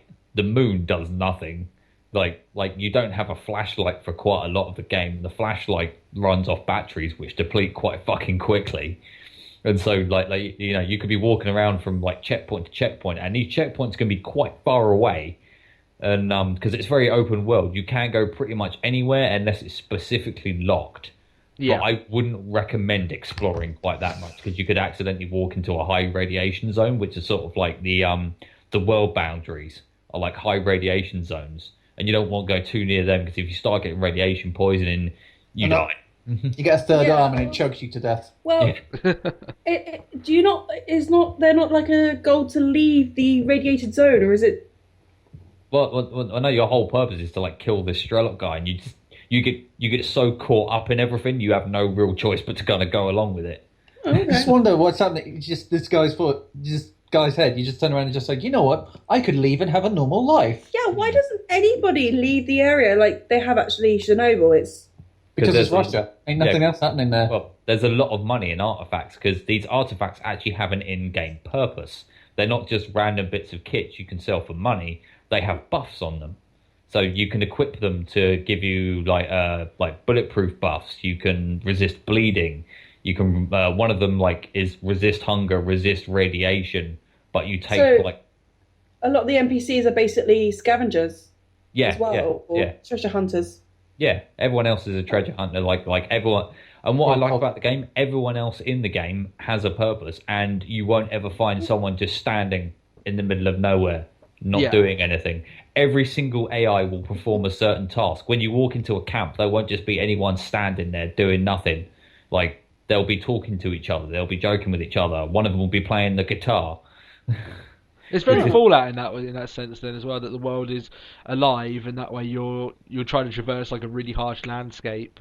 Yeah. But, like there is a little bit of like what it seems like to me is that like it does like if it's just like a game where you're traversing, like Fallout in itself can get very lonely at times. Does Stalker feel that way as well? Like the weight of exploration just like gets on top of you. Fuck yes, it does. It is like it. It is rare you'll come across another person out when you're exploring it, and you are fucking damn glad when you reach civilization or you reach a camp. You're like, oh, thank fuck, other people who aren't going to instantly murder me. Oh, thank fuck. So effectively, you just turn into a DayZ player when you go out into the wilderness. Anyone you see, you just hold up your gun and just like walk the other way quickly. Yeah. I ain't got nothing to say to you. Yeah. It's like one of the most terrifying moments in the game for me was when I was low on ammo. I was low on health. I think I had a pistol with like one mag left. I was like, must get back to the camp with this, like kind of with my fucking thing that I've just collected for my mission. I've got to get back there. Night fell. A thunderstorm happened and I was like, oh shit. And I heard a bloodsucker behind me. No, no. This is the night until I die. Yeah, I just kind of span around, just like kind of with the pistol, like, fucking come and get me, fucking get you. If I'm going to hell, I'm panicking. taking you with me. Yeah, he fucking made me jump as well because he I turned around as I heard him.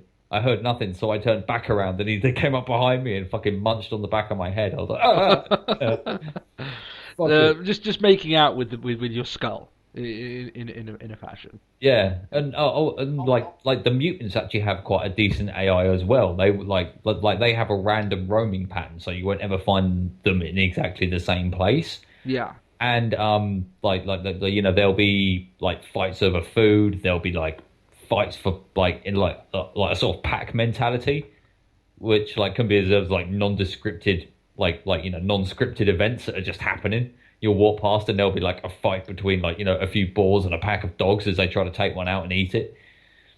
It's really good, and everything kicks up a notch when they do Call of Pripyat. Call of Pripyat is fucking insane. What is that? Call of Pripyat is the sequel to S.T.A.L.K.E.R Shadow of Chernobyl. giving too much of the plot away, you Stalker Call of Pripyat, you're a military guy disguised as a stalker sent into the zone after after Shell of Chernobyl has happened to recover a very, very powerful artifact and to basically find out what happened, because the military doesn't have that much knowledge of what happens in the zone. Yeah. So you're sent in to find out what you can. Too risky for a big group to go in, sort of thing. Yeah. So you're sent in as one dude, one lone Russian guy to, end everything. And it's so good. Just like the mutants are all better. They've added a couple more extra mutants into the mix as well. The bloodsuckers are even more terrifying. Like there's a lot of weapon customization in Call of Pripyat. There is a little bit in Shadow of Chernobyl. You can equip weapons with a few mods, but in Call of Pripyat you can mod your weapons all to shit. You can add things to your weapons, you can mod your armor, you can take things away or add things to your armor. You've got to balance it in both the Stalker games between radiation protection and physical protection, because the big anti-rad suits won't protect you from a bullet as well as the big exoskeleton suits, but those don't protect you very well from radiation. So you've got to find a nice balance, suited to your playstyle, which is really good. And the world will change around you according to your playstyle. And there is a monster in Call of Pripyat that isn't in Shadow of Chernobyl that fucked me up. It fucked my shit up. I panicked and I died. It's called the Chimera, and it sounds like a lion that's about 20 feet tall. And it just came at me out of the darkness, and I damn near shit myself. It's big, four-legged monstrosity with a mouth that can open up and hinge, so it's completely open. Oh wow! Chimeras are meant to be part snake as well, and snakes can actually unhinge their jaws. So yeah. This thing just came at me out of the darkness, and I was just dead. So, what the fuck was that? I need to go on the wiki and find out what the fuck that thing was. And so you can never see it again. Yeah. So, Chris, do you think that someone could play the sequel without playing the first game? I think you could. Yeah, you do get quite a lot of backstory, and you find out a lot about what happened in the first game in the second game, because I think it was designed that way, because Call of Pripyat came out a little while after Shadow of Chernobyl, so I think they didn't think people might have needed a little bit of a refresher kind of thing, because it's this one, Call of Pripyat, came out in 2009, so that's a good 2 years difference. So there's a lot of backstory. There's a big cutscene at the beginning for what's going on. Fuck, I'm looking at the back of the box of Call of Pripyat, and there's a snork on the back. They look even worse. Chris. I will find Chris. Well, what about difficulty-wise? Do you think that people would find it too difficult to go straight in to the second game, or do you think they'd be all right? It might be easier to do the first game first, but it does ease you into it. You do get a lot of not training missions, but you get a lot of pointers. You get a lot of prompts up on the screen, press this button to do that, press that button to do that. So it doesn't start off that difficult. I guess it all depends on what the game decides to randomly generate around you. I've played Call of Pripyat a few times, and there are some times where I've had absolutely no problem starting, and I've breezed through the first couple of missions. And then there's been one where I spawned in, I took 4 steps, and I walked straight into a pack of mutant dogs, and the only thing I had was a pistol with 1 mag. And I was like, oh shit. So it is entirely random. And it'll randomly generate enemies for you to fight as well if it thinks you're not doing enough. Or you've been standing still too long, it will spawn something near you to eat you. So we've been enjoying watching you play the first bit. Yeah. Because you said there before at the very beginning you had loads of problems, whereas you didn't have before, because the game is that random based. I never had a problem with those bandits before, but they seem to really have their fucking boss shoes on for that one. They were fucking all over me. And you can see in that one as well, actually, you can see that they don't all stand still in predetermined locations. They do move around. Yeah. I mean, one guy, I chased one guy into a building, he disappeared, I spotted someone outside the building, I went out the building, the guy who went in the building came up behind me and shot me in the back of the head. Oh. Not cool. Lovely. Yeah. And Call of Pripyat gets better as well, especially when you actually get to Pripyat because it's all realistic, photorealistic, recreated areas of Chernobyl. So when you're walking around these places actually exist. This is what they look like in real life, like, with a bit of artistic license put on in the game. Like, these places you're walking around actually exist, and it's actually quite cool when you're walking around Pripyat and you know that this city exists and it is as run down as it looks. Granted, it's not full of, bloodsuckers and mutants and things that are just. How do you know? Well, Have you ever been there? Yeah. I was gonna say, Chris, you say that, but did you see that Top Gear episode where they drove through it? Yeah, that was nonsense. They didn't actually go to Chernobyl. They went to the very, very outskirts.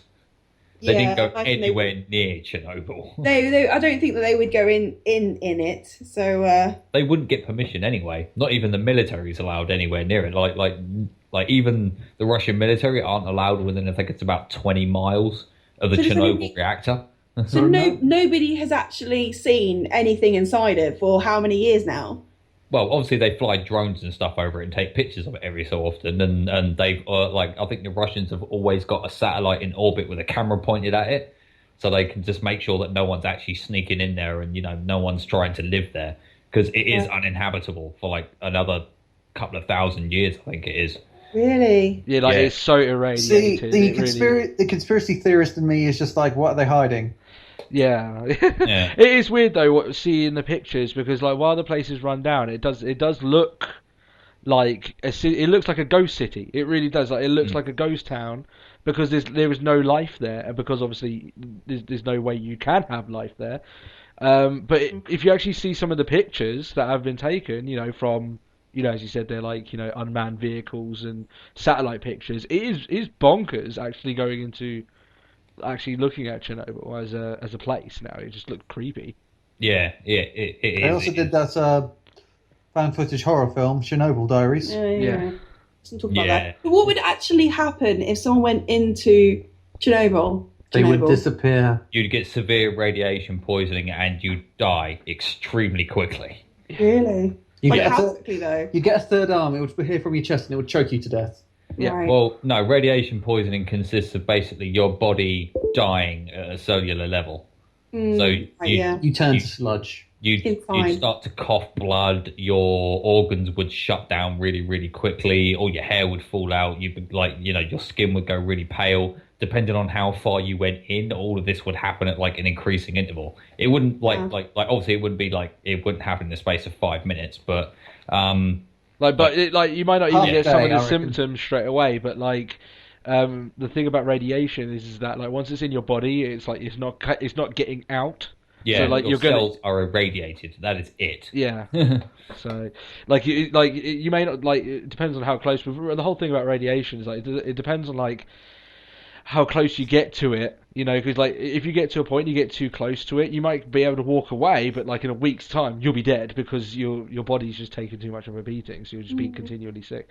But so obviously, radiation doesn't get a kitty paw of approval, but does S.T.A.L.K.E.R get a kitty paw of approval?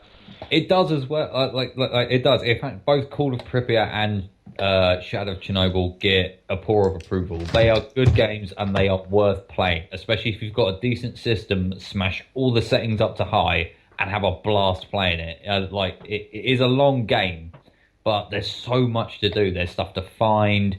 If you find a dead stalker, you'll sometimes get a PDA, which will link you to a stash, which will have stuff in it. Like, there's always stuff to explore, although exploring has got to be... Although you've got to be fucking careful if you're going to go exploring. But they're good games. They're graphically very pretty. The gameplay's solid. I've never had a problem playing it gameplay-wise. It's gotten frustratingly hard in places, but that's only because it's meant to be like that. Yeah, it was designed with that in mind. Yeah, it's not the game being broken. It's just like at a difficulty level. And if you put them on the highest difficulty levels, holy shit! There's nothing that I've ever found that's compared to it. Even the highest difficulties on things like COD and Battlefield and Halo don't even compare to that shit. It's fucking insane. With the added horror capability of it as well. Yeah. It's a challenge on the mind and body, shall we say? Yeah. And the soundtracks are actually really solid for them as well. I've noticed. I've got the Call of Pripyat Collector's Edition, so I've got the the soundtrack for that one, and it is a solid soundtrack. It's really good. It's designed with like sort of like a Russian feel to it, and it's all very ambionic, and it works well with the environment. Like all the combat music is very well placed. All the music for the quieter moments is very well placed. Like all the random little guitar songs they came up with for the Stalkers to play on their off moments are quite fun.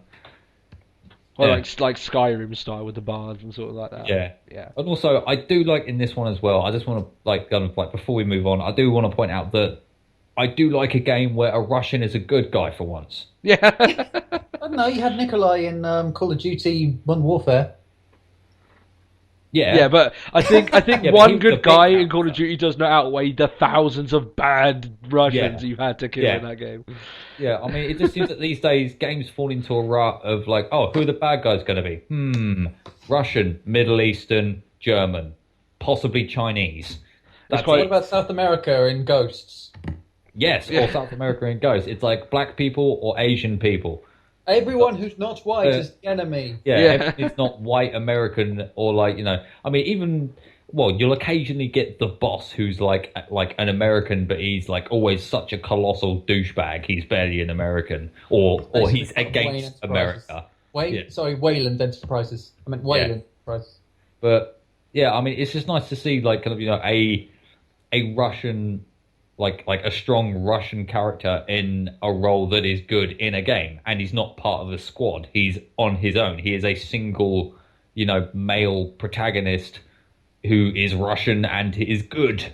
And he's badass. Yeah, and he's a fucking badass if you use him properly. Fucking mowing fuckers down. Because there are some really good weapons in this game, especially the Gauss rifle. Oh my god, that is the sexiest gun ever. It's like a one-hit kill sniper rifle, and it goes... There's something similar with that in Fallout, the Gauss rifle. I remember that. Or maybe that's New Vegas, I'm not sure. One of them. Yeah. Fallout had that. It is a boss weapon, though. When you first take someone out of that, it's just like, fucking Jesus, I just annihilated his head. Okay, so cool. Stalker and the sequel it gets a paw of approval. Yep. From you there, Chris, and I'm looking forward to more pictures, but more videos. Sorry, being put up because you being scared. I'm not going to lie, is quite entertaining. So, yes. And we said stuff at the earlier thing is that wishing bad things upon people is very very bad. Well, in that case, we want you to get more scared. So yes. So we're going to move on now to our final game of the podcast. This is Tom's game. He is talking about Will Wright's. This game was hugely. It was on the hype train. Choo choo. Well, basically, anything Will Wright's part of gets a major ride on the hype train, doesn't it? Yeah, it does. Yeah. And I'm going to say categorically now that this is probably one of the least. I'm not going to say the game was a failure because it was okay, but I don't think this game got nearly as much. Success as I think that EA especially were wanting it to get. It's Spore, the God creation game. Take it away, Tom. Tell us what Spore is. I know it's quite hard to kind of explain, but tell us what Spore is and what you do. Well, coming on from Horrible Monstrosities. There we go. So Spore came out in 2008 and is described as a multi-genre single-player fantasy god game. Wow, that's a lot of descriptions. Try saying that when you're drunk. Yeah. So the game comes in 5 stages. It covers many genres, including action, real-time strategy, and role-playing games. It's got 5 stages, and I remember it's because I did follow this before it was coming out. Someone described each stage as a different game. Like your cell stage, the first stage is when you drop out of a meteorite and start off as a single-cell organism. It's like Pac-Man, and I don't think that's enough of a description. I think it's like Pac-Man on acid. Yeah. There are no walls. There are no ghosts. Pac-Man on speed. No, whatever it is, he's Pac-Man on something on a drug cocktail combining of speed and acid and probably some other lovely spikes. Yeah. And spikes, lots of spikes.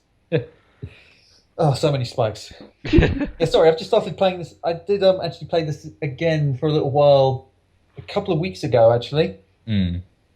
And then I started playing it as well. Yeah. This actually is going to lead me on to one of my biggest gripes about this, because got it on Steam, love Steam. Yeah.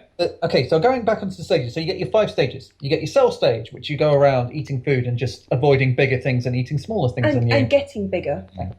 And getting bigger yourself, until eventually you complete that stage and evolve a brain. And then you go onto your creature stage, where you go across and either befriend and bully lots of little things. You start walking on land, and you either slap people or shake hands with people, until eventually you get a big enough brain where you go into the tribal stage, and you have a community of people, and you're either nice to other tribes or you slap them with your spear. Sharp and pointy. Sharp and pointy.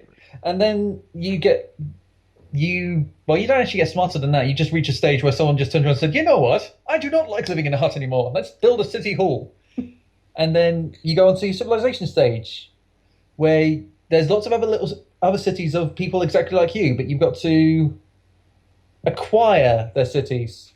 Mm. Oh, I see. And then finally you go into the space stage, in which is just a magnificent sandbox in space. I say magnificence. It starts off magnificent, and then you get to a point where you're just like, Too many planets. too much to do. I don't even know what I'm doing anymore. Yeah. Oh, I never completed the space stage. You can't actually complete the space stage. It is Well, unending. It's so mad. There's things to look forward to. I mean, for a start, you can actually find Earth, our planet Earth, in the Spore universe. You can, yeah. And In fact, then- I would argue Spore is the most open world game you will ever find. it's not open world. It's open universe. Yeah, because you can go open world on multiple worlds everywhere. But one thing which I haven't been able to do, which I did eventually look up the ending to, is you can get to the center of the universe and find the one. The one what? I don't know. It's basically some guy. He starts talking to you, and they give you a staff that lets you terraform every planet perfectly. It's called the Nice. Staff of 42. Oh, I love it. Epic. I never quite made it that far. I got pretty close, but I could never I could never past get the that far rocks. to jump. Yeah. It should be weird because you should be able to jump. There should be, in the sense, well, let's say I learned this from Mass Effect 2. In the galactic core, there should be like an abundance of suns and black holes, which you can jump to with your star drive or whatever it is. Mm. But yeah, what I love about this game is how you play does affect how you turn about, and how, well, basically each stage, depending how you complete it, affects how your race is in the space stage. Because each little thing changes little things. Say if you're carnivorous in the cell stage, in the space stage, your ship will have more health. Whereas you're a herbivore, you get a bonus stat for speaking with other species. Mm.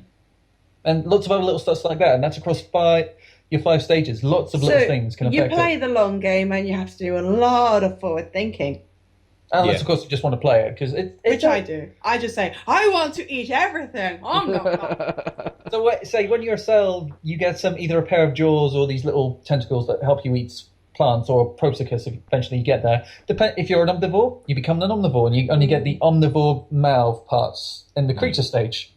And of course, if you're a herbivore, you get herbivore parts, carnivore, etc., I think etc. you just touched on the best part about Spore. You become a carnivore. No, you create your own. You That- can mold and shape and Play-Doh That's actually your creature. Spore actually received a few general favourable reviews. The praise was given for the fact that the game allows players to create practically any creature, vehicle, and building, whatever they want.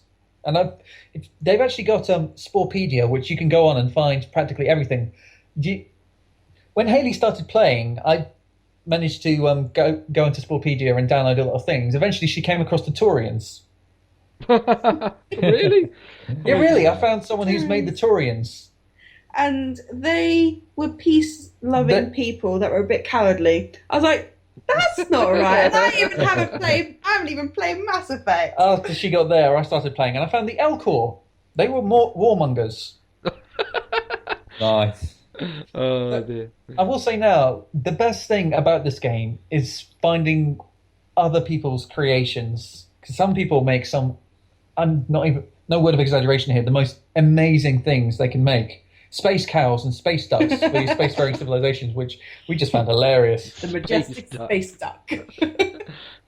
The fearsome, warsome duck. Yeah. Howard the duck. Do you come across other people's creations often then when you go across and do this stuff? Normally you do, because what you do, this does actually require DR. Well, I see. Sometimes it's kind of need DRM, but you kind of don't at the same time. Because once you log in, you can actually start. Your game actually downloads other players' creations, which more often than not can be amazing. You can subscribe to Sporecast, in which people put on a lot of fantastic creations, but you do get annoyed sometimes when you come across something and someone's essentially made a giant penis monster. And you're just sitting there, it's just like, right, this is just taking me right out of the game. And they've made the tip the Don't lie, Tom. Don't lie. You look at it and go, oh, fuck. Why didn't I think of that? You're the creator of the penis monsters. Yeah. Of course I am. Everyone and their mum has created a penis monster. So what kind of guys did you make? Start off with, I made this hippy dippy, happy-go-lucky, peaceful race, which essentially turned into the beatniks of the universe. And the second time around, I made this carnivorous warmonger. Actually, no, they turned out to be scientists. Ooh. Somehow. Carnivores, they bullied a lot of people. They became industrious, and then suddenly it's just like, oh, we're scientists. And it's like, are we? Okay. I didn't think we would be that into the universe, unless, well, I suppose they would actually care about what they're eating, so... Yeah. And then eventually I did try and create the Toboshan Empire, which is, well, you know me, I always love to, when it comes to role-playing games, I love to put myself into this, and essentially I just some years ago when I first bought this, I created the name Toaboshia for my planet. I've used that ever since. Because originally it was, what was it? Tombonia, when I was much younger. Created you'd have those instances of just like, I'm creating this empire, the Tombonian Empire. Aww. Then of course you say that name out loud and you just think, yeah, that's just wide open for ridicule. We are Tom Bonus. Tombonians, thank you. Dear, we're so Tombone. I love that. See, I'm really bad at playing Herbivore in Spore. I don't have the patience for it because like that particular kind of line, if you're going to go for it, it takes a lot longer, especially when you hit the civilization stage. It's like, because you take people over by trade or by religion if you're going to go the peaceful way. That takes so long. It's like, fuck it, I'm just going to build a load of shit and blow them up. Just destroy them. It's like this image of Chris just sitting there in a spaceship just going, this is taking way too long. Where's the planetary kill button? Where's my big red button? Yeah, my that is actually a tool you can get, the planetary destroyer. Yeah, I got that. I was like, where's the planet? Who do I like the least? But Tom, isn't there a very famous and recently deceased actor who is very fond of Spore? Yeah, if you haven't seen this, Robin Williams, the late and great Robin Williams, there's actually a clip on YouTube where he actually played Spore creature creator. To a crowd, wasn't it? To a crowd, yeah. And he was doing a funny commentary along with it. Have you seen that? No, I haven't, but it just seems like a lost chance of having like one of the most hilarious Let's Plays of all time. Well, you can still get it on Steam, although there is a problem with it right now, which really, really annoyed me. You can't actually register your game to EA Electronic Arts anymore. Oh, right. So I don't know why. It's just every time I've done it, it's just like set up I've actually tried linking it to my Origins account. It just says no, we can't do it. Then I said fine, we'll start a new one, and it just. I tried going onto the website itself, and eventually it just the page times out, and it just goes with the Spore creature version of 404. It's actually got. Do you think it's closed the server? I think EA has closed the server down because on the website, you click on the different languages, and there's like there's like a couple dozen different flags. I did click on each and every single one of them. Only a few of them actually came up with a page. The rest of them were just no. We can't find anything. Yeah, Yeah. you know what EA are like though. If a game's not making them a lot of money, then they'll just shut down everything and move on. Like they've got no qualms in doing that now. They'll just shut down a lot of the servers now. Like I've got FIFA 12 and the server for that is shut down. You can't do Okay. anything online in that game. So Yeah, but in the FIFA world, 12 is just ancient history, isn't it? You might yeah, have I to guess try to so, pull but up. it's just a testament to how quickly EA. I mean that's been gone for like a year. So like even then, like they will get rid of servers very quickly. And like Spore was released a lot earlier than 2012. So Yeah, 2008. Hmm. yeah, so Yeah. I So, like I said, the idea of EA like shutting down the server does not surprise me at all. Well, there but we go fortunately, the then. page for Sporepedia itself is still up and going, so you can go on to there. It takes a little bit longer to troll through, and you have to download it into your specific folders. But you can still download creatures and vehicles, and I've actually got a lot of extra creatures and space vehicles and spaceships. So now I've got giant mechs and AT-ATs going across my maps now. Oh, Yeah. wonderful moments! I've actually downloaded the TARDIS for a spaceship. You don't know joy until you know in the opening screen, spaceships fly from star system to star system. You see a TARDIS pop out of nowhere and just blip across the map. Oh dear. And I've What's actually found someone who's done extensive Mass Effect spaceships. So you can get the you can get the Destiny Ascension, you can get Turian frigates, you can get all the Alliance and Cerberus cruisers and dreadnoughts. That's mad. That must Really? have taken them ages. Some people really do enjoy this because it's a good creative outlet for them. It's like it's got the same appeal as like Minecraft, doesn't it? Though that you because there's so much freedom to create. People just go bonkers. They just go mental for it, don't they? Some people just go mad. And the sheer amount of customization option in it is just absolutely insane. It's almost like Pixar for for your 12-year-old Sprague or something. Yeah. Where they want to be creative, but you don't want to give them too many tools to work with. It's a simplistic version for Pixar. Yeah, yeah, I get you. Yeah, obviously. So from creation, because I haven't played Spore before. I've seen other people play it, but I don't know too much about it. From creation, to let's say getting to the center of the world. How much time do you get out of this, and how much of it is AAA quality? Like, how much of it are you really invested in? Because I know you said that a large part of the space portion gets very repetitive. I will admit the space stage gets boring after a while. It will go on forever. Yeah, like I do find that gets very repetitive. It get like you find yourself doing the same things over and over again. It is quite cool when you can like terraform and colonize a new planet, but the problem is everything's just so ridiculously expensive. But it does take a long time to get to that part, doesn't it? Yeah. I'd say your first stage, your cell stage, that takes about somewhere between 5-10 minutes. Your creature stage can take half an hour, 45. It could if you stretch that one out, because I managed to complete it before in less than an hour. There's an achievement for that actually, and you can actually probably about 10 hours maybe if you're really going to stretch it out. Yeah, but it depends on how many times you want to evolve and change. Because you can just go around just being this creature and just slapping other creations about, or just making friends with everyone by learning to dance and shake hands in the right manner. Yeah. And then your tribal stage, probably about hour, maybe 2 hours. Civilization stage, similar sort of region. So, Yeah, there's what I would say with that is that there's a lot of.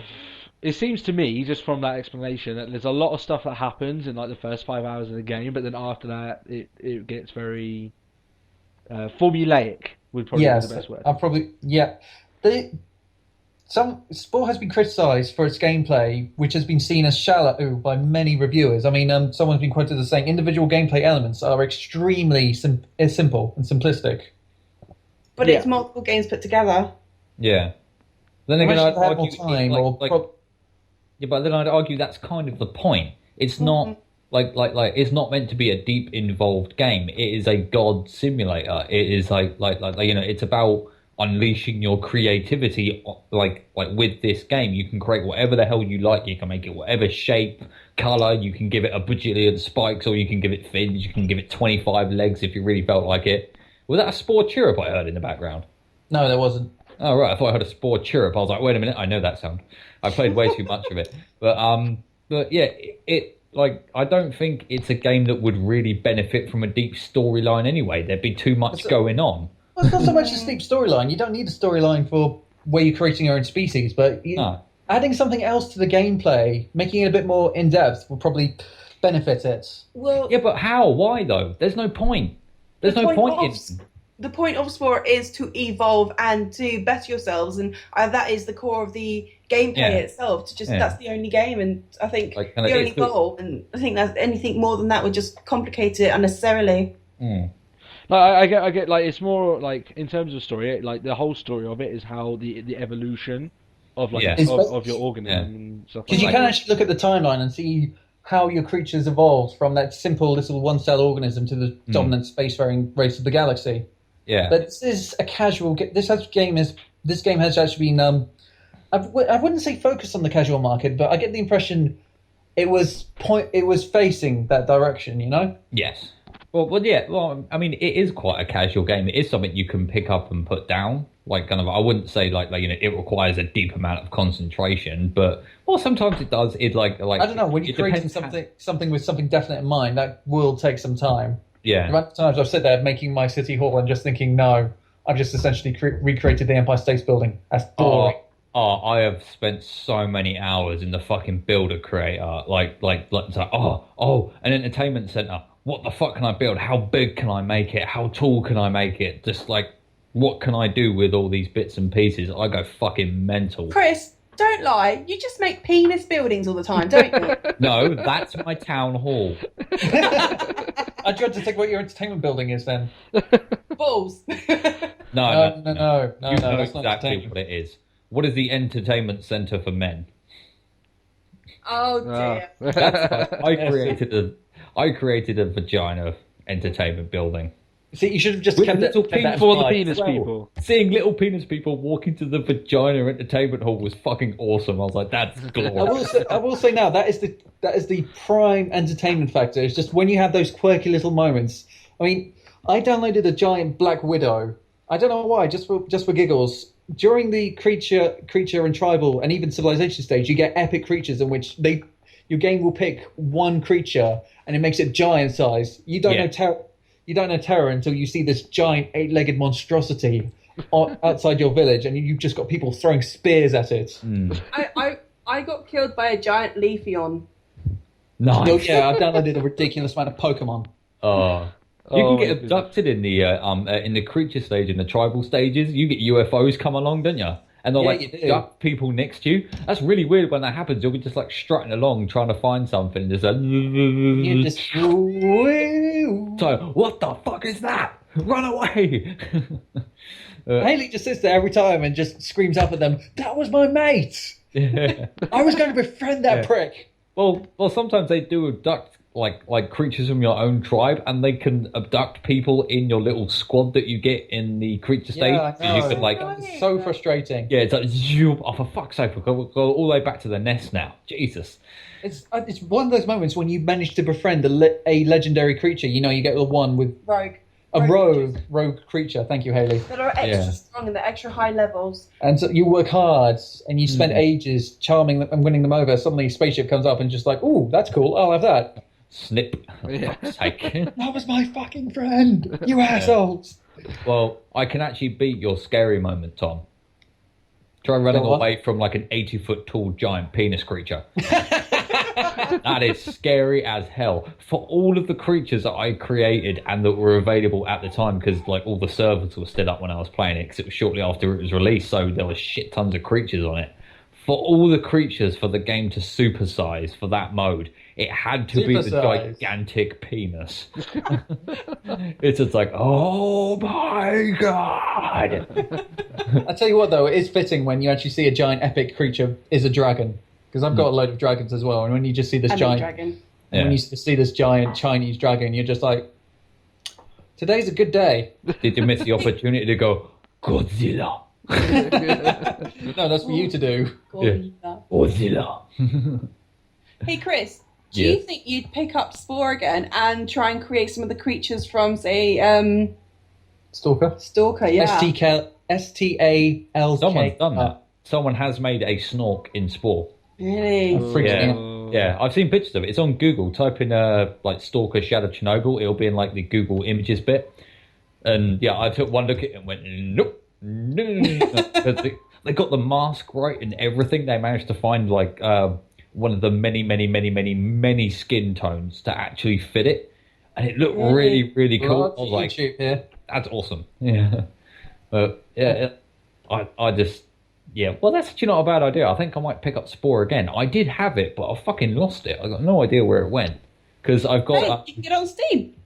Yeah, I might just do that, but I really want to find the CD version because for that I've got the Galactic Adventures expansion. Oh yeah, and the cute and cuddly and I don't know, creepy and cute. Yeah, creepy and cute expansions for it, which add like a shit ton of extra bits. Even though the Galactic Adventures expansion, I didn't think really needed to be made because it doesn't like it doesn't really do much. I mean, like The problem is it relies on you creating your own adventures or relying on other people's, and some people have made some really stupid, bloody things. Yeah, I mean, I guess that was them like trying to address like the lack of a like cohesive story, so they tried to have something like to do in space mode. yeah, and it kind of didn't work. It's Heart was in the right place, but if they made more adventures, that would have been better. Yeah, more core adventures rather than people who've made up their own and they're a bit rubbish. Just some people who's just like, you've got to walk across the map. Yay, you did it! You've got to go through a tunnel. Look at this thing I've made. I don't bloody care. It's crap. And of course, it does get annoying because sometimes the extra props you need are made are made in your standard creators. So it does take you out again when you go across to a new civilization and you just see that town hall as a giant pickaxe. Yeah. You know, maybe the gameplay, going back to it just slightly, feels empty because as far as I know, there's no real end game goal, is there? There's no you finished. Yeah. You have succeeded at life. Is there? There's no. I mean, could there be a stage put in where you've, say, achieved great awareness and then you ascend to be gods? Because then the cycle would start again. You know, you do actually get little things. They kind of, sort of, not really like that, no. Yeah. So no, they have done it. You get stuff like monoliths that lets you bring up tribals, that lets you bring up creatures to spacefaring stages, and you get create your creature or creature tweaker, and like a creature park planet kind of thing. But Zoo. Yeah, a zoo planet. Yeah. You don't get much else like that though.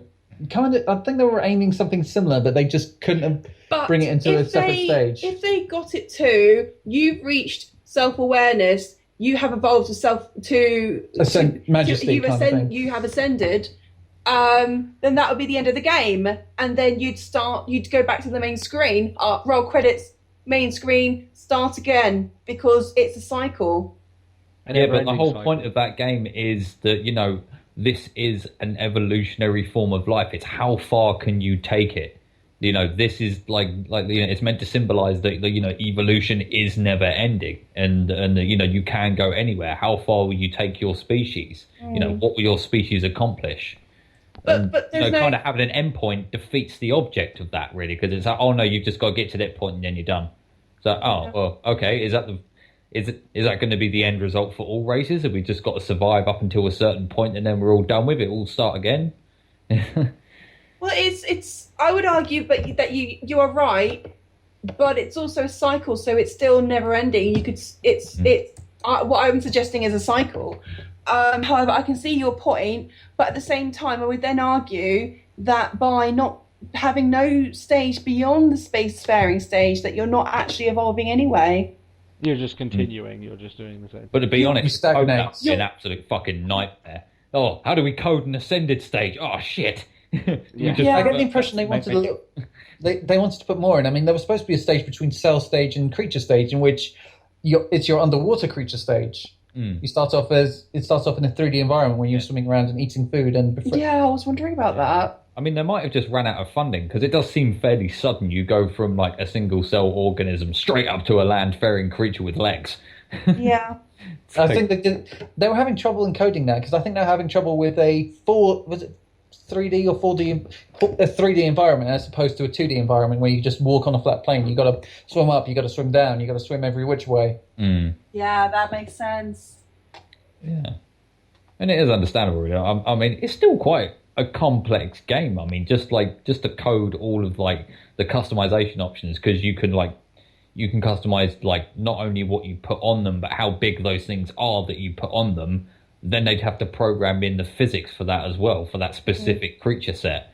So The game on its own is complex, and yes, it's complex and very big on its own. But if you take apart every aspect, you look at them and say, and it will become very simple. But that's the game. It's a comprisement of multiple genres and gameplays and modes. It was a very ambitious game to make, and like any game like that meshes that much stuff together, it's not going to get everything completely right. Like it's impossible to do so. So It's Will Wright's being over ambitious, yeah. as always. Tom, do you think they should make a Spore 2? Or, better one? I would love to see a new and improved Spore. Yeah, so would I actually. That'd be a good idea. I'd love to With see a lot that. of the lessons that have been learnt from the first one. Mind you, there is supposed to be a dark Spore, which is supposed to be more a Spore aimed at an older market, where you essentially design your creature and fight it with other people's creations. Oh, cool. Wait, When you said a more mature, all I can think of is even more penis monsters. But there we go. More realistic penis monsters. Yes. More veins. Okay, it's darker. It's a darker theme. Black penises. You said dark themes. Oh, dear God in and this heaven. is the stage of the podcast where we enter poor humour. We've become lowbrow. Nothing sophisticated here. I know that the game though, of the research I'd done of it, it didn't do nearly as well as EA hoped it would, considering what Will Wright had done before, being The Sims, all that lot. Yeah. They were expecting like another home run, which I think was a bit silly of them to expect. So because they haven't made one since then, I don't know if another one will get made. Yeah.